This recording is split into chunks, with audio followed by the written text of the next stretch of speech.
Hey everybody, it's Kahuna back again with another SDM podcast. It has been a while, and I'm joined again by my erstwhile comrade in arms, Outcast. How we doing, Outcast? Not too bad, not too bad. Glad to be back on the podcast, though. You know what? It has been too long. Christmas is a funny time of year. Takes up a lot of time, it would Takes appear. its toll. Indeed. Takes its toll on us all. Indeed, doesn't it just? And kind of speaking of Christmas, just want to draw a little bit of attention to the Christmas giveaway that we did. The results have been posted now. I'm going to be the first to apologise. I kind of ran out of time at Christmas to do it personally. Outcast, you jumped in like the trooper that you are and put together the winner's notification video. So link in the video description and annotation of the video. We haven't heard from any of the winners, so we'd love to hear from you. The prizes are waiting for collection, isn't that right, Outcast? What's going on? People, free games. Come collect them now. Exactly. I don't understand. It didn't happen last year, fortunately for me anyway. But yeah, I mean... It's never happened to me before. It's never happened to me before. It's a new thing. It doesn't happen with everyone I know. But still, yeah, there's games there, guys, for you guys there. Whoever the winners were again, I'm sorry, I can't remember your names off the top of my head, but they obviously, like Kahuna was saying, it's on my channel for the video for it. And if you're one of the winners, please get in touch and get your free game. Exactly. You know, we need you to get in touch. Outcast, you put in the video the people need to contact you on Google+. Please pop them a message if you're one of the winners. We'll get the Steam codes sorted out for you right away. Even my Gmail account, it's all my videos, it's on my page as well. If you want to get, just a quick email to that. If you're not a big Google Plus fan, just go for that as well. Just let us know. So please, just reach out and touch us. Even if it's me, PM me on the channel. I'll pass your details on Outcast. We'll sort the codes out, get them over to you. Just a little touch. Just a little touch. Remember the court order. Take a step back, okay? Okay. I'm back. Find the happy place. Now, on that note, final note about the Christmas giveaway. What we will do is we'll put a kind of timeline on it. If we haven't heard from the winners by the end of, I'm going to say March. I think that's fair. End of March? Yeah. I think if we haven't heard from you by that period, then the prizes will be held back and they will be used for later promotions on the SDM network. So consider yourself duly noted. Please get in touch with us. We want you to have these gifts, these presents, these prizes. You won them. Get in touch with us. So come on, come and join us. Get in touch. Please. We're desperate for human contact. Any will do. If we have to, I'm sick of hearing Kahuna's voice so much. I know. If we have to buy friends, please. I know. It's so sad. But it is quite sad. You gotta do what you gotta do. Indeed, we do, and we do it frequently. But wait a minute, that could be taken out of context. I'm taking it in every context. You always do. That's what I've heard. Anyway, we are moving on to a new, streamlined, faster moving, more focused, less gabbering, some bloody hope SDM podcast. It's 2015, we've taken a break, we've refreshed ourselves, we've kicked back and forth with a few ideas, and we're going to move with a new format. So, moving on, enough of my blethering, we are going to start. Shut up, God's sake. I thought you were my friend, man. As you were. Man, I'm just going to stop the audio recording now. I've had enough. I'm going away. That's it. Do the podcast yourself. So, yeah. You put me in a spot now. Anyway. All right, I'm back. But anyway, moving on. The news. So much going on in the world of gaming today. It's like, if only I had the time to talk about technology as well, we'd be here all night. But the big stories, what is popular right about now? Remasters. Oh, the remasters. So many of them. So many. Now, Outcast, you have a video series you're running on your channel right now, and one of our favourite remasters is the Resident Evil original, vanilla Resident Evil, remastered, all HD texture goodness, out on PC, PlayStation 4, Xbox One. Yeah, yeah. Resident Evil HD, Ultimax, flipping Climax, EX Alpha 24. I don't know. It's literally the GameCube version of Resident Evil just being upscaled to HD. I think some of the imagery has been redone, for sure, but I think most of it is this true classic GameCube version Resident Evil, which is not a bad thing. It is a good game. If you've played it before, if you've played the GameCube version, you're not really going to see much of a difference. I mean, you're obviously going to see the crispness of that HD remaster, but in terms of gameplay, nothing at all different. Just it's just same as awesomeness as it always has been. But it's a good flashback. It's a good to go back and play it. For me, from a true Resident Evil fan standpoint, I enjoy replaying it as such because it has been a few years since I played the GameCube version. It is a classic game. I mean, it started the whole it popularized. It didn't start. Alone in the Dark was there beforehand. Oh yeah. But it certainly popularized and it launched the PlayStation 1 into the stratosphere. So, if you're a fan of survival horror, it is probably to this day still one of the best examples of it. Funny what you said about the GameCube version, though. I have heard from other sources, namely SDM Rich, who's been playing on the Xbox One. He said the exact same thing you did, that it is basically a up-textured and up-resolutioned version of the GameCube edition. But then again, it's the same game. What do we expect? But what I give with one hand, I taketh with the other. And staying on the subject of Undead, one of my favourite games of all time, and I'm itching to buy this on Steam, Grim Fandango. I don't know, did you ever... Were you a big point-and-click fan back in the early 90s? I was a big point-and-click fan. I was more on the edge of like Broken Sword and things like that, and other kind of mysterious kind of goings on, and never got a chance to play Grim Fandango, unfortunately. Well, see, now you do. I tell you what, man, it's like if I give you any recommendations for this year, this game is on top of that list. Grim Fandango, fantastic story, brilliant art style. I mean, I loved it. I absolutely adored it. One of my favorite games of all time. I was a massive fan of the LucasArts classics, Day of the Tentacle, Sam and Max Hit the Road, Grim Fandango. They were full thrall. They were all so good.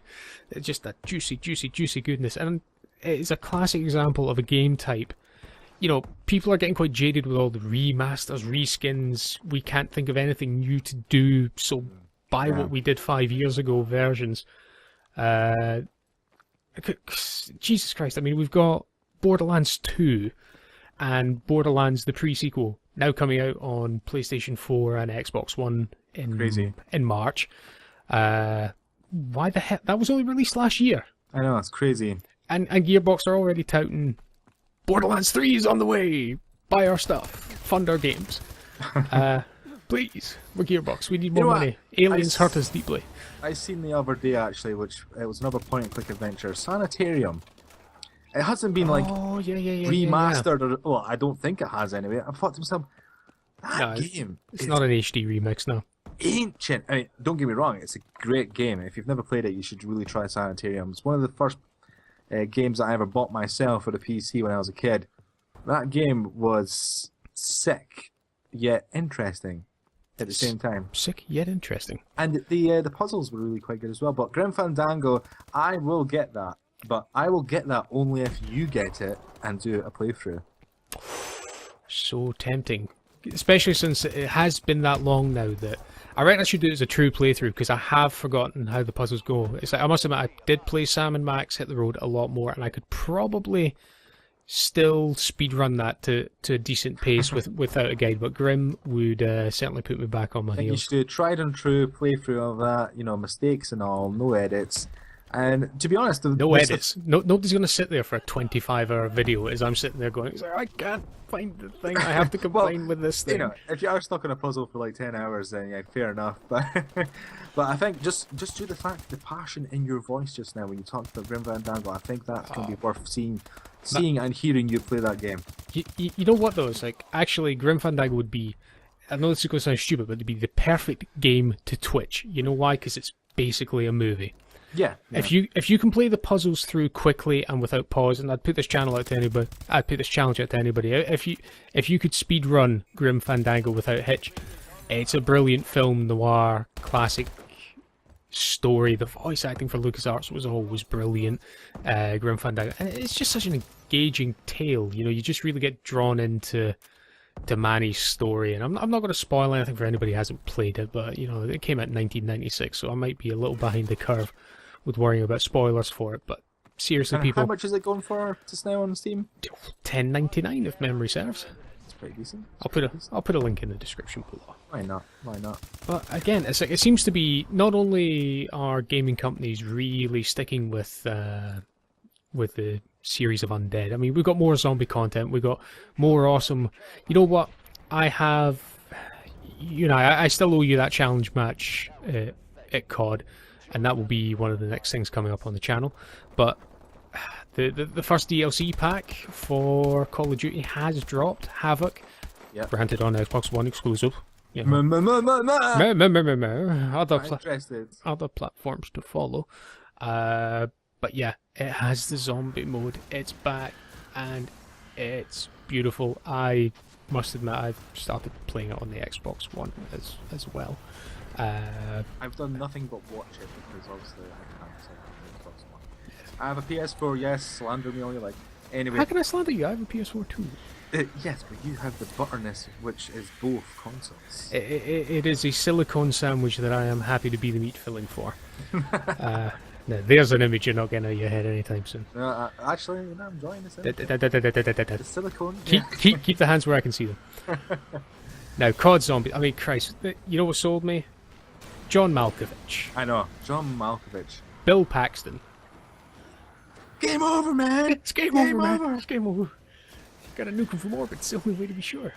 Now, I know that the guy from Walking Dead. You know what? I was about to go. Rose McGowan's in it, and the guy from Walking Dead, whose name I can never. But who's the woman though? That's Rose McGowan. She. What did she do? Only. I'm going to put this point out because my missus watches Charmed incessantly on Netflix.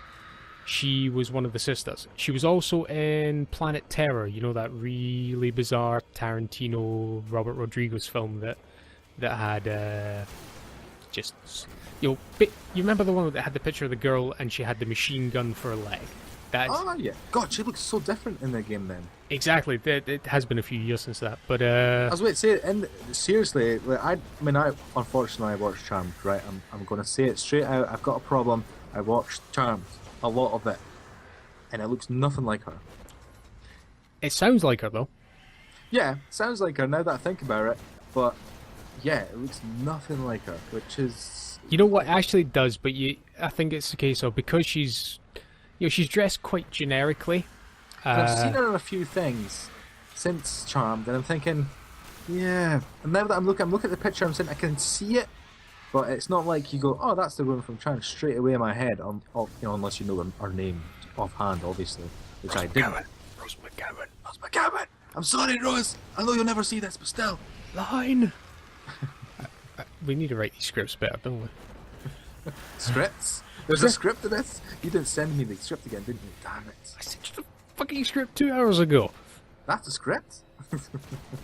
Some bullet points, that counts. Yeah, bullet points isn't a script. Have you ever seen a Jerry Bruckheimer movie? I thought you were going to say, have you ever seen Charmed? Dear God, we don't have scripts. There is more text in this script I have sent you than any Jerry Bruckheimer movie. I stand by that. I suppose you may be right with that. Yeah, there's a possibility. So you're enjoying the new zombies anyway. I enjoy watching it. Well, you know, I am going to get some videos up in the next couple of weeks once I get some decent footage, once I actually figure out where the hell we've got to go and what we've got to do. But yeah, that is coming as well. But I noticed as well, the Resident Evil Remastered, re-released Supercell K Shiny Edition is also soon to be followed by Resident Evil Revelations 2. My God. Episodic Edition. Why did they do this to us? Well, why? You were a big fan of Revelations, if I recall. Yeah, I loved Revelations, but why are they doing it episodic? Like, what? Seriously. Yeah, but the thing is, though, it's like, I saw that and my heart did sink a little, then I read the description, and it's a case of you get all the episodes for the buying in price, similar as you would with, like, Telltale Games and you know, the Walking Dead series, the Back to the Future games, you get everything for one price. But my only worry with that is, and it's a true concern, is Resident Evil 6. Now, try and tell me they didn't try to do some crazy episodic thing with that. I know that it was a whole game and you got to pick the different characters, but that generally was episodic. The way they laid it out. That was because there were so many characters, but I think that this one's focusing on Claire's father, from what I understand from the trailer, or somebody's father trying to find a girl. I'm sure somebody. Yeah, it's Barry Burton's daughter that's in it. I can't remember what her name is. Oh, that was Barry, was it? It's like, I thought it was. There's some different character. I thought Barry bought it in the first one, didn't he? No, not if you went through it with Jelly, you should have escaped with you. I mean, there was different ways of doing it, but I'll be honest, I didn't start playing Resident Evil to 5, so before everybody gets deeply offended. Excuse me, what now did you say? Nothing, moving on. Did you what? Let's move on before this gets a bit too heated. And to mix it up a little, more zombies. Dying Light, released this week. Have to admit, does look pretty good. I've seen a few videos on it. I'm not entirely convinced by it. Did you like Dead Island?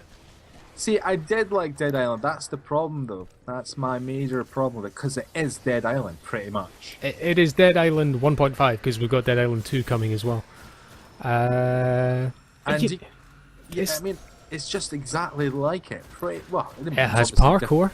That's completely different. It's Mirror's Edge / Dead Island. Motion Sickness 2.0. I know. I like nothing better with my zombie killing than motion sickness. As approved by somebody somewhere for some money. Some guy. You know what? It is very pretty looking. I've watched some videos of the multiplayer, and that looks quite entertaining. Again, it falls into the category of I would pick it up if it weren't for the fact that it's one of these games, much like Borderlands. It's like Borderlands is one of the most awesome games in the world ever if you have 3 friends to play it with. Yeah. You know? Destiny is a fun game to play if you have 6 friends to play it with. You know, despite being massively multiplayer and online, it has no matchmaking for the raids. We've discussed this in many a point. Yeah, that's my main issue with it. Indeed. But it's like, you know, I'm quite lucky at the moment. It's like we actually have a surplus team in our clan, so it's like, you know, if one of us can't make it, 2 of us can't make it, you know, we've still got 6 guys for the raid, and you know, we'll fill the slots. But yeah, Dying Light, I think, you know, that 4-player co-op again, you know, the multiplayer, you know, Evolve's going down that route as well. I don't know how much playtime is going to come out of that, but, you know, we'll discuss that one in future podcasts. But yeah, like, definitely 2015 has got to a very cold, balmy, kind of grey-looking corpsey start. There has been so much Undead related.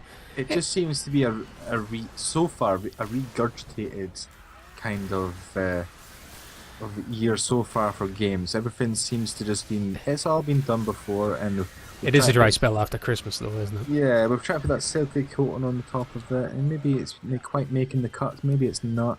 But I mean, there's been a lot of zombie games recently. Anyway, I mean, you've had like indie games like Deadlight and whatnot, zombie-related games. And Deadlight was awesome. I did like it. Yeah, Deadlight. I mean, I've got it on my Steam library. I haven't actually played it. I've seen some videos, but I haven't played it yet. But I am going down my list of games that I haven't played on my Steam library, and I am going to play them all, and I'm going to record them all as well. And there's quite a few there that I've not played, so some shiny content for the viewers to enjoy. But yeah, I think that kind of wraps up our news coverage for this week. I mean, there's been a lot of Undead games. There's some interesting looking ones, some not so interesting ones, some skeptical ones, some brilliant DLC. So yeah, I think a little bit for something of everybody who likes Undead. Oh, and one thing I have to throw out, because I did just see it on Steam tonight, is if you are an adventure puzzle type game player, haven't played them, the Walking Dead series from Telltale Games is on 75% off on Steam right about now. Season 1 and Season 2, they are phenomenal. Pick them up. Yeah, definitely. That's 75% off. That's 10 quid for both of them. That's a lot of content. That's good. That's good. But moving on to our main feature and the main meat and bones. Oh, let me like put you into this one. Go do some lunges to warm up. So, Kahuna, how was H1Z1? Good night. Come on, you know you loved it. Christ almighty, I had to walk away again. Yeah, basically what we're talking about is early access games. This is predominantly for the PC gamers out there. We probably all use Steam at some level or another, and there's certain... It has to be said, though, in certain corners there's some bile and some just general disdain coming up from the community about the amount of early access titles that are flooding Steam right about now. The green light system's totally broken. However, that's a discussion for another night about Steam. But early access titles, and predominantly what I'm getting on the bandwagon with this is, I remember when you and I were young.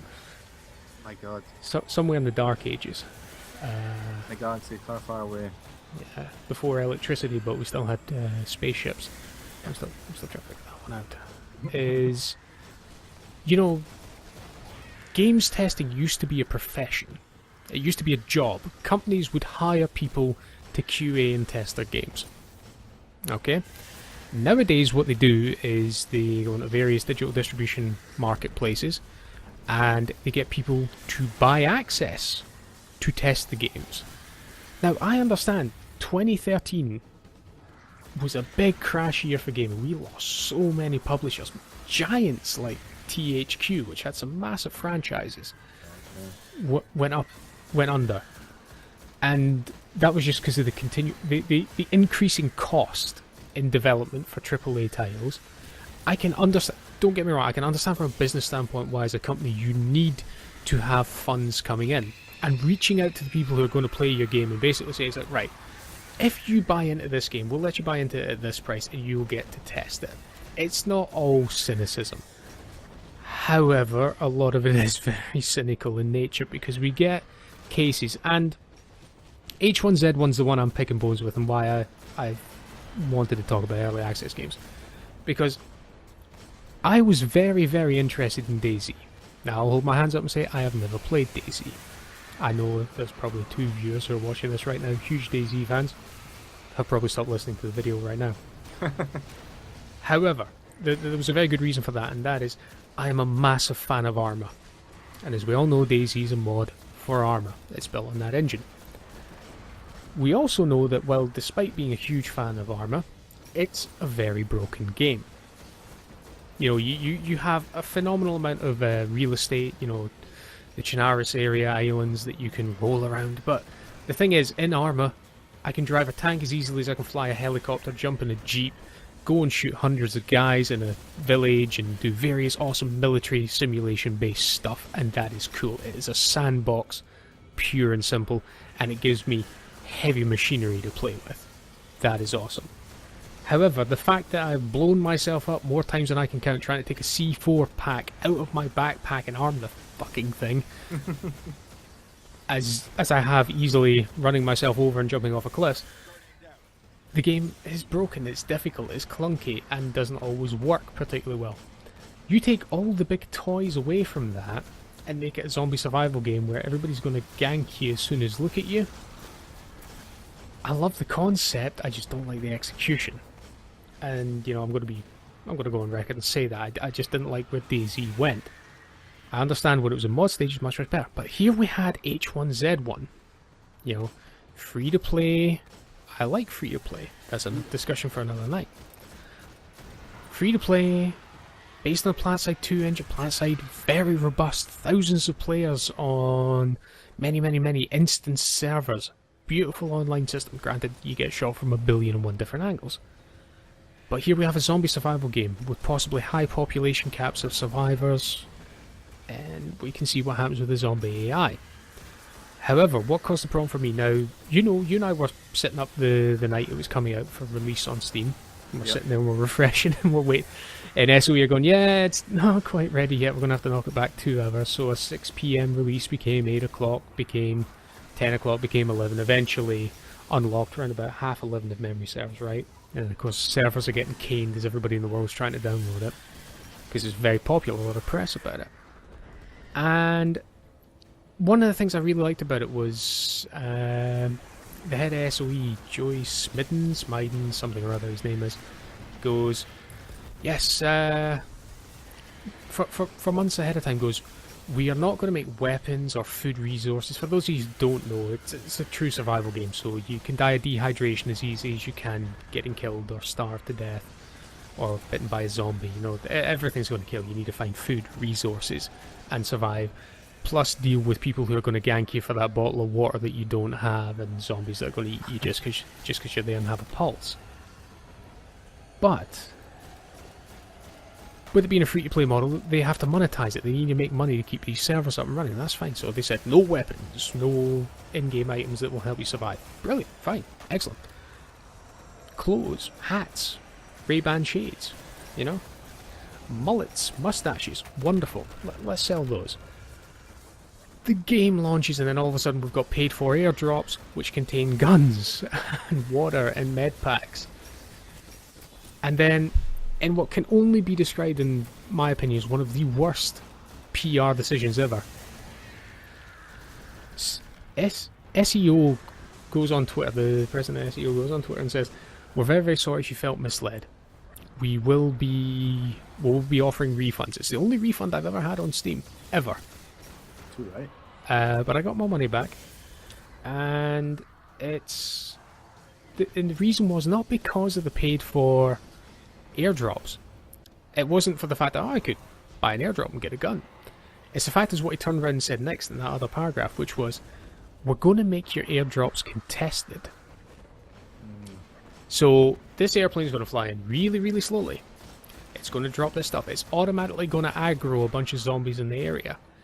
Everybody who's in proximity can see it and fight you for it. Yeah, that's ridiculous. So this isn't pay to win, which is what people are getting up in arms about. This is gambling. SOE are asking me to put money into their game for an item with no guarantee you get that item. I might as well be going on to Paddy Power or 888.com and throwing my money down on there, because at least I got a chance of getting money back.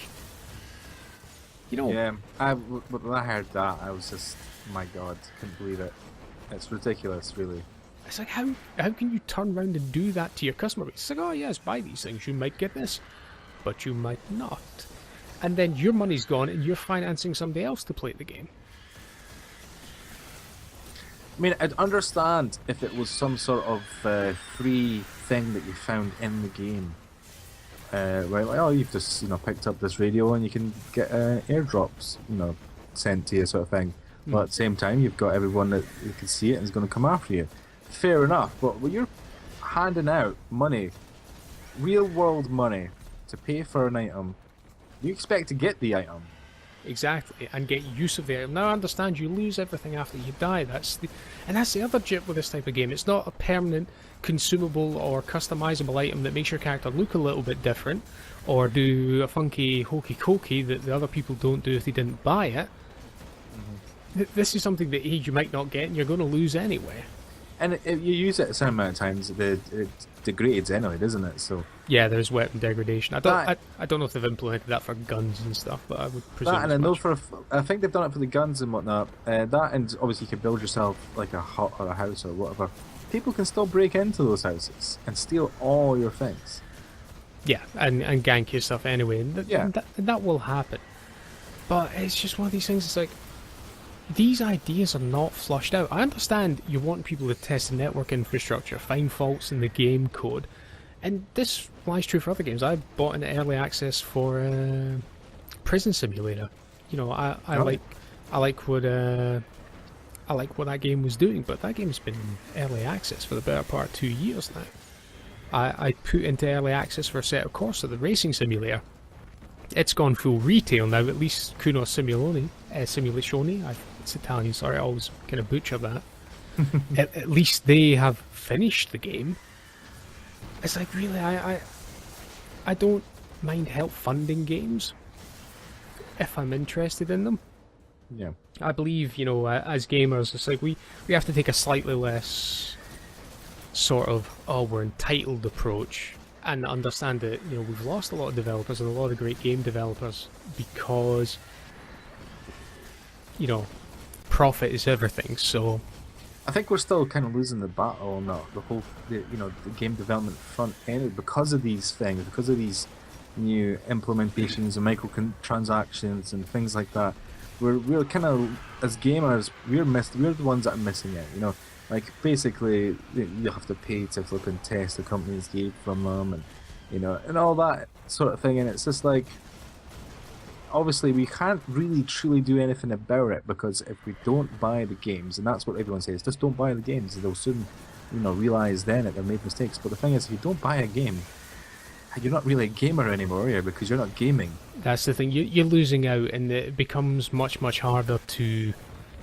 But then, as consumers, we have to become far more picky and a lot more choosy over what we decide to put our money down on. And again, this is where, to bring the conversation to kind of head, is where I'd love for our viewers to get involved in this discussion and post in the comment section below. Get us on Twitter. I'm SDM_Kahuna on Twitter. Please check out the feed there. Sign up to that. You know, tweet me. Outcast, what's your Twitter? Just plain old Outcast Zero on Twitter. Outcast Zero. Yeah, get involved with us. Follow us on Twitter. You know, we'll post up the videos and stuff like that. But yeah, what's your opinion on this? It's like, as gamers, as consumers, I mean, this is just my opinion. This is just Outcast's opinion. But can we improve this for ourselves by being more discerning? Are certain games companies, you know, actively misleading us with what they're going to give us and then turn it around at the last second with a little bit of bait and switch? I'm looking at you, Sony Online Entertainment. I am looking at you. That was uncalled for and a pretty poor move, all things considered. But you know, it's difficult times, and when all these titles are coming out so fast, every day Steam has new releases. It's impossible to keep track of everything that's there. So, you know, I think it'd be interesting to hear what our viewers have to say and what the community likes it. So, you know, if you've stuck with us this far, much obliged for that. Thanks for listening. Congratulations. Indeed. Some sort of achievement will pop up right now. You've won my respect. There you go. You have far more patience than I initially anticipated. But yeah, no, sound off in the comment section below. Leave a like if you like, dislike if you dislike it. You know, just get involved with us. Give us some feedback. It gives us stuff to work with. And we look forward to hearing from you guys and putting more content out there for you. So, for me, Kahuna, this is a good night. Outcast, my man, thank you again. Anytime. Any final words for yourself? Anything you're working on next that you want to get a free shameless plug out there for? Shameless plug? No, not really. Look out for some Dishonored videos and possibly some Final Fantasy 3, and I might be doing some Star Citizen stuff as well. Who knows? There we go, peeps. All good, sweet ambrosia for your viewing pleasure from my man Outcast. So again, peeps, it's been a great one. Thanks again for listening, and this is Kahuna signing off.